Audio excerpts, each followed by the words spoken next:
Bien sûr, un match attendu ce soir, le premier de la troisième ronde qui va opposer les Canadiens de Montréal. Aux Hurricanes de la Caroline. Oui, et ça se passe à Raleigh, Ouais. justement, en Caroline. Mais c'est pas du CH qu'on va vous parler. On est bien sûr derrière cette équipe. On s'en jasera demain. On leur souhaite la meilleure des chances. On veut vous parler de la victoire de Montréal parce que cette équipe de joueuses de hockey féminine ont remporté la fameuse Coupe Walters. C'est un exploit. Malheureusement, ça aurait mérité qu'on puisse être en mesure de suivre leur match parce que il y a eu comme une espèce de conflit d'horaire un peu désagréable. Mais l'important, c'est qu'elles aient remporté cette grande victoire. Danielle Sauvageau est avec nous. Elle est directrice générale de la Victoire de Montréal. Bonjour, Danielle. Bonsoir, bonjour, j'allais dire bonsoir parce que ça fait, j'ai l'impression que le match s'est terminé et C'est- on est encore hier soir Ah, avec le peu d'heures de sommeil. Mais merci de me recevoir et ben, ça merci fut à vous. tellement une Merci, belle soirée. merci à vos athlètes fabuleuses.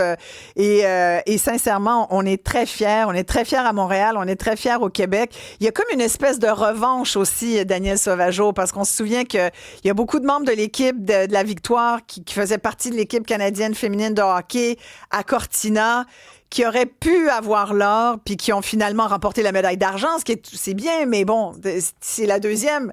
Et fait qu'il y a comme une espèce de revanche, non? C'est un peu comme un baume sur effectivement, lorsqu'on parle de Anne-Renée, on parle de de nos Canadiennes, en fait, Erin Ouais. Ambrose, Laura Stacy et Marie-Philippe Poulain, cette fameuse médaille d'or qui a été remportée du côté américain. Alors, je me rappelle comme si c'était hier, les joueuses sont revenues le lundi et dès le mercredi ou le jeudi, nous avions un match à New York et Anne-Renée Desbiens disait, je sais pas comment j'ai fait. On avait remporté ce match, mais avec beaucoup de peine, avec visiblement le décalage, avec aussi toute l'émotion d'un tournoi olympique. Alors, elle m'avait bien mentionné on va terminer fort cette année. On a l'équipe pour aller jusqu'au bout et on se doit de continuer. C'est deux choses complètement différentes et elles ont tenu promesse. Qu'est-ce que ça On a vu représente? Marie-Philippe Poulain.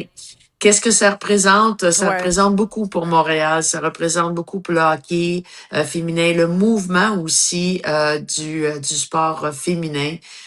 C'est d'avoir des petits garçons et des petites filles dans nos arénas puis de dire c'est quoi la différence? C'est des compétitions de hockey jouées par les hommes, jouées par les femmes. Alors ça représente beaucoup ce mouvement du sport féminin, mais surtout ici on parle de hockey. Et pour Danielle Sauvageau, parce que vous êtes une pionnière, Danielle, ancienne entraîneuse d'équipe Canada, vous êtes membre du Temple de la renommée au hockey, vous avez contribué à tracer la voie, vous êtes une bâtisseuse de ce hockey féminin depuis les débuts.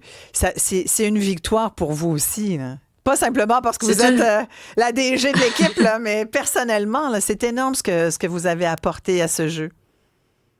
Ben, c'est une victoire parce que, bon, il y en a eu d'autres ligues qui ont tenté justement de se professionnaliser. Puis, je le disais encore hier, si on a ce qu'on a aujourd'hui, c'est grâce justement à tous ceux et celles qui, de près ou de loin, ont contribué à l'ascension du hockey féminin qui aujourd'hui, à la Place Belle, l'une des meilleures foules, on a joué devant salle comble combien de fois cette année.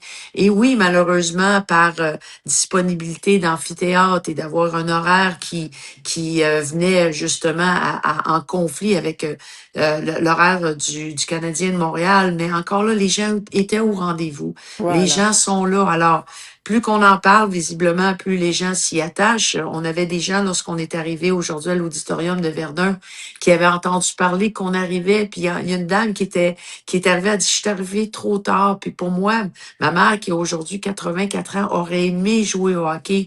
Et j'ai pleuré toute la nuit en disant, voici où est-ce qu'on est rendu. Voilà. Alors, c'est beaucoup, c'est énorme pour celles qui étaient là, qui n'ont pas été capables de jouer au hockey. Et aujourd'hui, on va avoir des jeunes qui graduent des circuits universitaires qui vont arriver dans les ligues professionnelles et qui ont aucunement idée de comment ça s'est construit. Alors, Daniel on est rendu là Sauvageau, aujourd'hui. merci beaucoup et vous venez nous voir en studio dès que vous le pouvez. Félicitations encore à la victoire de Montréal. Bye tout le monde, à demain.